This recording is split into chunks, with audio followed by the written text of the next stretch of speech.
ఇందులో ఉన్న చేంజెస్ గానీ, ఆ షాట్స్ ఇప్పటికి కూడా చాలా మంది ట్రై చేశారు. ఇప్పుడు చూస్తుంటే అంత రియలిస్టిక్‌గా ఇంకా రాలేదనిపిస్తుంది. Nobody can match those shots that originality గానీ, ఆథెంటిసిటీ గానీ. ఇప్పుడు కూడా నేను అది చూసినప్పుడు తలుసుకున్నప్పుడు అప్పుడప్పుడు ఉలుక్కుబడి లెగుస్తాను నిద్రలోంచి. నేను చేశానా? Why did I do that?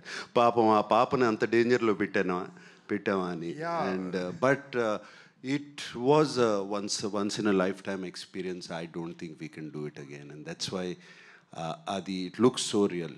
Sir ఇక్కడ మీరు చెప్పిన దానికి ఒక చిన్న రిలేషన్, దాని ఎఫెక్ట్ ఉండటానికి మెయిన్ కారణం ఏంటంటే it is nothing to do with the taking, it is to do the camera study camera అది కాదు. That was the first time and maybe it is first time even today wear the main character, the protagonist character Shiva ఒక టెన్షన్తో పరిగెడుతున్నాడు. ఇప్పుడు హీరోలు tension చూపించడం అనేది మర్చిపోయారు. It doesn't happen anyway. అవును. ఎందుకంటే వాళ్ళు ఫస్ట్ షాట్లోనే స్లో మోషన్లో మొత్తం బద్దలు కొట్టే మ్యూజిక్తో వచ్చినప్పుడు ఏమైనా చేసేస్తాను అని ఒక టైటిల్ సాంగ్ పెట్టేసి హీరో అవనెవరు, ముందే హీరో వచ్చేస్తాడు. Because of that you don't get engage in the story.